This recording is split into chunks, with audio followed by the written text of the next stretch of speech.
Hi and welcome to Leitrim Daily. My name is Breifne Early and you are listening to Kiss My Arts. Today we are coming to you from the Ballroom of Romance in Glenfarne. And my dancing partner for the next half hour or so is Niall Speak. Niall, welcome to the programme. Well, thank you again, Breifne, for having me. I have two left feet, so we might leave the dancing for a little bit until later on. But it is a pretty appropriate metaphor here in terms of the Ballroom of Romance. It's one of, I suppose, the most notorious dancing venues in the country for the last, how many years? Tell us a bit more about the history of the... Well, I suppose, the ballroom has actually been here initially since 1934 when a local man, John McGivern, who was, I suppose, a man ahead of his time back then, actually, he was in America for a while and actually came back in 34 and decided to build a hall back then, which he actually named McGivern's Dance Hall. And funny enough, he actually ran the hall itself for about 20 years, and in 1954 it actually got so popular that he had to expand it. And the story goes that he actually expanded the hall in 1954 and he was looking for a name, and of course the locals suggested that there was always a rainbow over the building here, so he actually called it the Rainbow Ballroom. But everybody always knows it's at the Ballroom of Romance, and I suppose the romance element came because John was a very charismatic figure. He actually used to take the stage at parts of the night and perform what they call the romantic interlude. And what that was John actually got on stage, dressed in his full attire, should we say, and he encouraged the men to go over and ask the ladies for a dance, and he would actually observe the dances, and of course the best dancer of the night, he would actually award maybe tickets to the next dance or some kind of prize. And he did sing a few songs as well, and it became then known as the Ballroom of Romance because even still to this day, there's claims to be over 200 people that has got married just from meeting in this ballroom. That actually, funny enough, on an anecdotal level, that probably sounds even low. Yeah, I do think it's low. I mean, we do get people on a daily basis coming back and they know the ballroom, either their parents danced here or their grandparents danced here. We've had so many people that came back for weddings just because their parents or their grandparents actually met and actually got married as a result of, I suppose, dancing the night away in the ballroom. And you could say it's a bit of a true Irish love story that, man meets woman and then eventually gets married, and it's very much in a day where I suppose there was nothing else to do. There was no phones, there was no televisions, and I suppose dancing and meeting people and socialising was the way to go back then. Of course, Glenfarne itself, as the name would suggest, it's in the middle of the North Leitrim Glens. Mm-hmm. There's not, as you said, a lot else to do here, particularly in the 30s, 40s and 50s, when the ballroom was kind of an outlet for people to get out and socialise and meet their community and people from further afield as well, because Jimmy's Hall, the movie about Jimmy Gralton and his hall in Breifne near Carrick-on-Shannon, and this is a very similar time, it's a very similar era that we're talking about. So how much similarity would there between, say, that movie and how that's represented and the real life story here in Glenfarne? I think it's a very similar film. We also do have a film based on, of course, the Rainbow as well. It was actually out in the late 70s. It's a very famous film that's known all over the world as well. It's based on William Trevor's book, The Ballroom of Romance. A lot of Irish actors in it. Of course, sadly, it was never filmed in Glenfarne, but it actually got filmed down in Mayo. But it is based on the story here, which is very like Jimmy Gralton's, I suppose, where you're talking about a time where there wasn't really anything to do. I mean, there was no electric, no cars. The only way people could get around was actually bikes. And the stories, obviously, that from the people that come here that were alive in that time, and they talk about all the bikes parked outside. They talk about even in the old hall where they actually go around with oil and light the tilly lamps because there was no electricity. And I think it seemed like a very fun time to be alive because they had nothing else to, I suppose, occupy their time with, and it was very much a time of socialising and really just being, I suppose, almost like a free spirit in a way, rather than, I suppose, staying on the internet or staying inside doors, so it was kind of a fun time. I want you to remember what you've just described there, because I'm going to come back to that later in the programme, but tell us a little bit about what kind of music people would have danced to here over the years. Oh, wow. I mean, over the years, we had such people here. We had the Clancy brothers here. Big Tom, of course, would have been, he would have started his career in some here. We had the Clipper Carlton, who were a very famous group back in the day, who actually did start their career. If you talk about even more recent times, a man actually played here one night to 30 people, and that man, of course, is Nathan Carter, which we all know how big he actually is now. But back in the day, you would have had all your Irish waltzes. I mean, I was just talking to you beforehand about some of the posters here. I mean, even the American artist, Glenn Campbell, Foster and Allen played here. Christy Moore, Bagatelle. you could go on for days about the amount of people that actually took the Rainbow stage. But back in the 30s and 40s, what type of music would they have been listening to? Very much Irish waltzes, very much slow dance. It wasn't like today where you've got your real fast stepping country music. It was very much a show band scene. I mean, you would have had maybe 8 or 9 members in the one band, and it was all brass. You had your saxophones, your trumpets, everything. It was very much like, if you think of that 1930s, 40s kind of vibe, it really, I suppose, in a way, like, it would have been really romantic-y kind of music, to encourage people to dance, and and everybody would have sang along as well, like. And even in the ballroom here, I mean there was nights where you could have 1,300 people in here. But not when Nathan Carter was playing. He only got 30 at the time. Well, Nathan started with 30 here, and now we know what kind of superstar he is. And of course, he does have a song that he performed here in 2011, Dancing at the Rainbow, which was actually wrote for him. But again, obviously he's a big superstar now in the eyes of TV and of music, of course. Back in the day, 80, 90 years ago, that would have been, you walk in and the girls on one side and the boys on the other. Talk us through how that would have worked. Yeah, well, first of all, you weren't allowed in the door unless you were well dressed and your shoes shined and you had Brill cream in your hair. Okay, I'll just go now. I'll leave. I mean, very much personal appearance was very big back then. I mean, everybody really made an effort to come to the ballroom. I mean, you would have walked in, obviously the ladies would have all been on one side and the men on the other side. It was very much like, I suppose, a teenage disco where they're almost afraid of each other. But then when the music came on, then, I mean, the stories you hear about a man over going to ask the lady to dance, and sadly, if the lady turned him away, he asked the lady beside him, and if she turned him away, well, sadly, he was dancing on his own for the night. But generally, when you ask the ladies, well, which man did you actually prefer to dance with? Well, they had to be one of 3 things: 1, good looking; 2, smell nice; or 3, have a car. And that was how they actually picked some of their men at times. So, I mean, some of the stories you hear, it's just fascinating, and people, when they come back to the ballroom, it transports them back to when, obviously, when they were obviously that bit younger, should we say, and taking the floor, and just memories, like. And I mean, it's something that no phone or no internet can ever replace, as a memory in your head, which is quite a fantastic thing, Let's go back to the more recent past, and maybe some of those names that you mentioned, the Big Toms, Nathan Carter, and that whole generation or two in between those two artists. What have been some of the absolute highlights here in the Rainbow over the years? I mean, of course, you're too young to remember most of them, to be fair. But from being around the museum, you know the big ones. I mean, obviously, Big Tom, Philomena Begley. I mean, I think Big Tom around these parts especially, he was so loved around here. And the general, I suppose, the feeling when everybody comes in, it's the first person that they recognise. You don't understand how big a superstar he actually was until everybody's coming in and they're hearing his songs. And it doesn't matter if they're on a CD or anything, they'll just dance to him. And I think he was the one really that, kind of shot the place to fame in a way. Like, and I mean, he probably would have been one of the big names that played here, but one of the names that always got a crowd. No matter what night he would have been here, whether it be a Monday night, Wednesday night. Some of the posters we have, I mean, Big Tom performing at a nurse's dance or a Garda Síochána dance. They're just things that, don't happen these days. But even at that, I mean, the crowds, I mean, the stories you would have heard, that would have been like sardines in a tin, at times, getting in just to hear the likes of Big Tom or someone like that perform. I mean, the atmosphere must have been electric, and the heat must have been a bit crazy as well. So, I mean, again, like, as I said, you could go on for weeks about the stories you could actually hear in this place. And of course, back then, there was no bar like we have today. They actually had a mineral bar. And back then, obviously, you weren't allowed alcohol in the vicinity at all. You actually had to go outside into what was described was a little shed to actually get, I suppose, your Cokes or your 7-Ups, and all they did was cigarettes along with that. So it was quite interesting how times have changed as well. How was that policed, though? Was there someone at the door stopping you, bringing in a...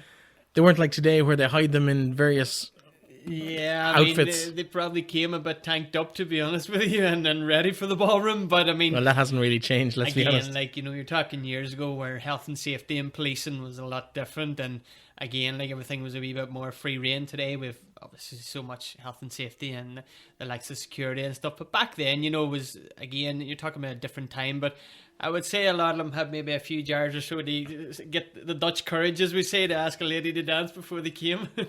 In terms of what's going on in the ballroom at the moment. What does the modern program in the Ballroom of Romance look like? Wow, I mean, like in terms of like for especially the end of the year, there's a lot of events coming up in terms of fundraising events and a lot of bigger acts. The plan's really now coming to the end of the year for next year to really take it to the next level. I mean, obviously we've got a full team on board here now that are a fantastic team, and next year is really, I think we're going to make a stamp obviously on, I suppose, the dance scene, and really get a lot of, you know, bigger acts here, and a nice variety as well, not just obviously sticking to like maybe, you know, like your Michael Englishes, your Nathan Carters, Derek Ryans, but really trying to bring in some nice Irish stuff as well, you know. It's definitely something is on the cards for us, and as well we're actually doing a serious amount of work on our Showband exhibition. We're very proud to actually have a Showband exhibition here, and it's one of the things that thankfully in the past couple of weeks we've actually been doing a lot of work on. We can hear a little bit in the background here with a few of the drills and stuff. Tell us about the exhibition as people would know it, and maybe some of the new advancements that are coming in and how they're happening. Yeah, so the exhibition, I suppose, for years, you know, it was collected by a local man here, Gerry Finneran, and you know, without him, this stuff wouldn't actually survive. I don't know where he gets half the stuff, but he just accumulates it. And I think before it was actually almost just like an archive where there was a lot of stuff just based on the one area. But now we're taking it a step more, and we're actually making a full-on exhibition museum. And one of the elements that we're actually creating to obviously get people more involved and sort of transport them back to that time is a digital element. As I was explaining, we're actually having all new storyboards within the exhibition, all new display cabinets, so we're able to actually display more of the items that we actually have, because we have so many items of Showband memorabilia. But as well, we're actually going to have digitalized screens, so a lot of that actually includes like listening booths, so all our old records that basically are old vinyl records that you can't actually buy anymore. Some of them are one-offs. We're going to put them in the digital format and you can listen to them. We're going to have sensors around the actual exhibition, so there'll be somebody guiding you through the exhibition and just telling you stories. And you know what, it's gonna take it to where it should be, and for the visitors that come, it's going to be a fantastic experience. That all sounds exceptional, but sounds very expensive. How have you managed to fund that kind of development here? Yeah, well, thankfully, you know, before I came on board here, I mean, the people here, obviously, they all know who they are, and the volunteers that are involved in the ballroom, they've done so much work. I mean, the work effort that they put into this place, it wouldn't be standing without them. And thankfully, part of that work was actually applying for funding, and we actually did, thankfully, last year, received a notification that we were actually granted town and village funding through obviously Leitrim County Council and Leitrim Tourism, and that is to actually try and, I suppose, take the museum or the exhibition to the level that it should be, that it's really Fáilte Ireland standards, you know. And I think when this work is done, it's going to be fantastic. You know, people will be stopping off. I mean, it was only in one little room in our upstairs, and now we're actually expanded to 3 rooms, and the reason is we've seen nearly 8,000 visitors since January, which for us in, I suppose, rural Glenfarne, having people stopping off to see this exhibition is amazing. You know, it really is. 8,000 people sounds like a lot of people. Spread over 10 months effectively. It's about 800 people, 200 people a week, 800 a month. It's a big number for a small town. Like, is there even 800 people in Glenfarne? I wouldn't think so. I mean, I think if we were talking about the population the other day, because we have a bit of a heritage segment downstairs talking about obviously other people that were very famous in Glenfarne over the years, and I think the population of Glenfarne in the early 1900s was over 2,500, and I think there might only be 600 in Glenfarne now, if roughly, from talking to people.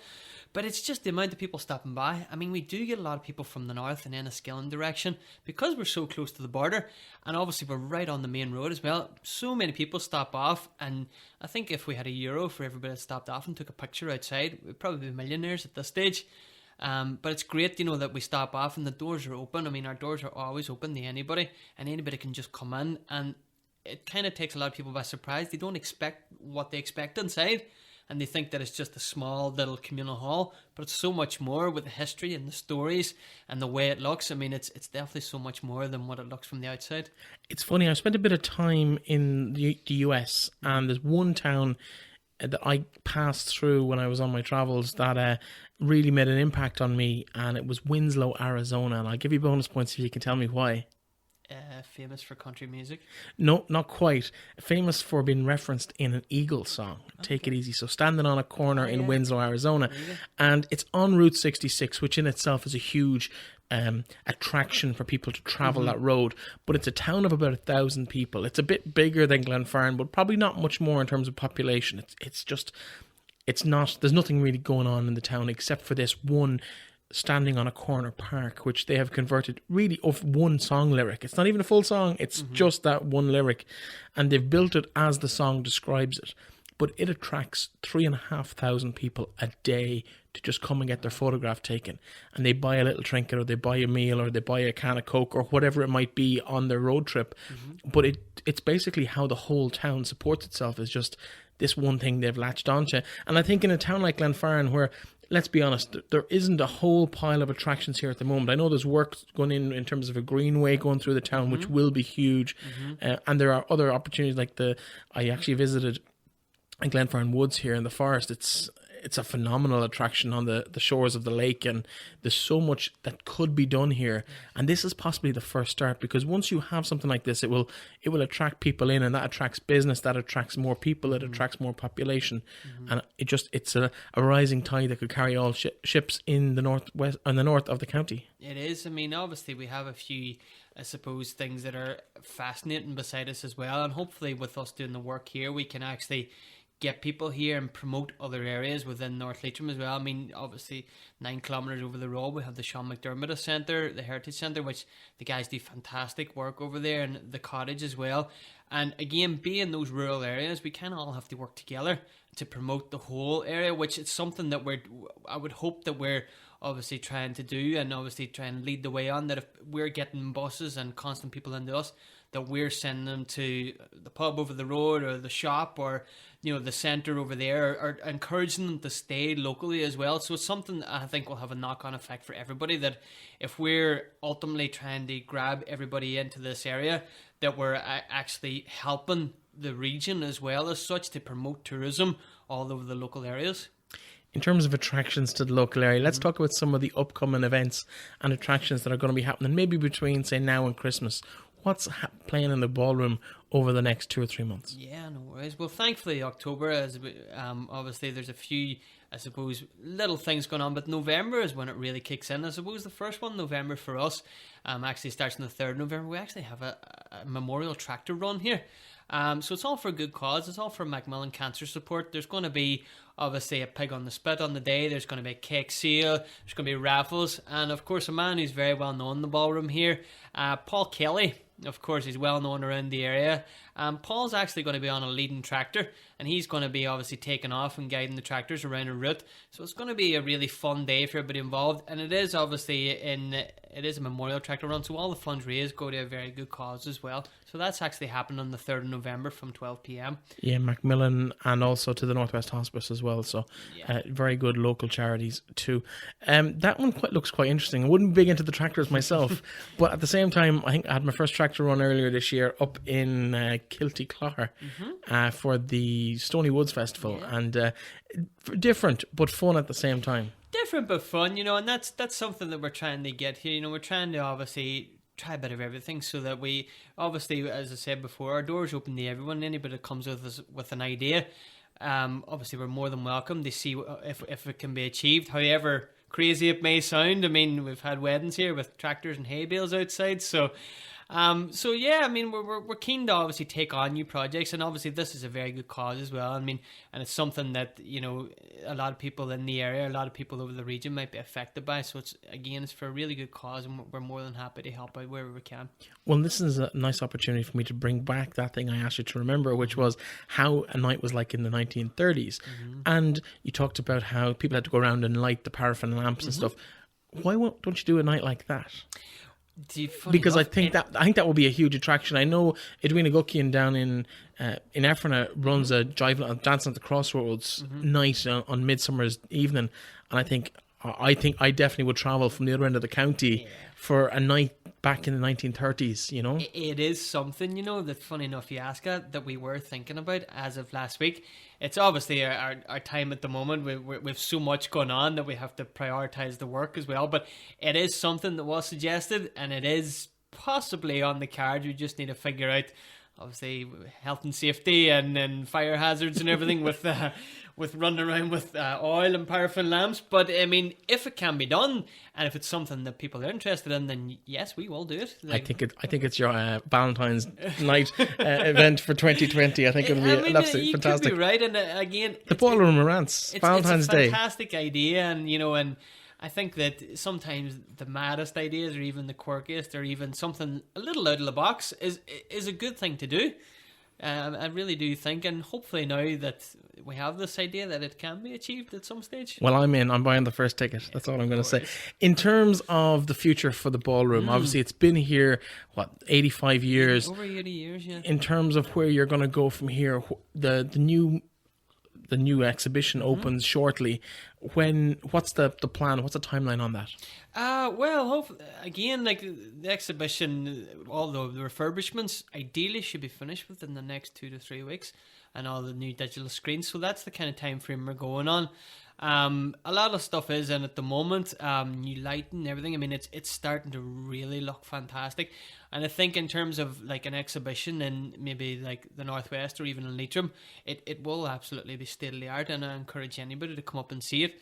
And I suppose, the thing is as well, they try and get, I suppose, younger visitors in the museum as well, because sometimes when there's a lot of text, or maybe they don't understand the story, they might just want to leave. But with that interactive experience and playing around with things, they can see how maybe their grandparents or their parents, would have went to these dances. I mean, we've so much play with it with digitalized tourism at the minute. I mean, the technology is just fantastic. I mean, and what you can do with it, and to immerse yourself in the actual era of the time is unbelievable.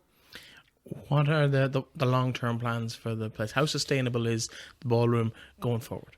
I think it's very sustainable. I mean, we have massive plans even for the year going ahead. We're not just thinking on the exhibition and thinking that that's our go-to and end to. We're also thinking about the centre as a whole, and possibly, for, the rental and turn it into, I suppose, a state-of-the-art area where people can use, like, this community facility. I mean, we are busy at the moment with it being used as a community facility, but we still need to do a lot more upgrades. And as well, we're really pushing into the wedding market. People are constantly looking to get married here, so it's something that we have to cope with demand as well, and basically take it up to that level where it should be, that it's a real stunning wedding venue. It is obviously a stunning wedding venue at the minute, but there's so much more we can do to enhance it, and that's what it's all about, actually enhancing it for the people coming in. And then I suppose the end plans then would eventually be to extend it and create more, I suppose, more space to do more things, because we've so much room to work with up here. Yeah, I absolutely love it up here. I know we've been up here a few times with you for various events here, there, and everywhere around the area. And thank you so much for your continued support of the show. It's greatly appreciated. But thank you for taking the time to show us around and to welcome us in and sit down and have a conversation with us. Niall Speak, it's been an absolute pleasure. Thank you again. Of course, this is Kiss My Arts here on Leitrim Daily, and my name is Breifne Early, and thank you for joining us for the last half hour or so as we took a little step back in time and took a little dance around the floor at the Ballroom of Romance in Glenfarne, the Rainbow Ballroom of Romance. I better get that in because Niall might give out to me if I don't. So the Rainbow Ballroom of Romance here, and it is a lovely day out. The new exhibition opens very shortly, so keep an eye on I suppose us, and also on the local media in terms of when that will be, and I'm sure you'll be hearing all about the new museum, the extended museum here at the Ballroom. Thank you so much for listening to us. I'll be back tomorrow with the roundup of the weekend sports action. Talk to you then.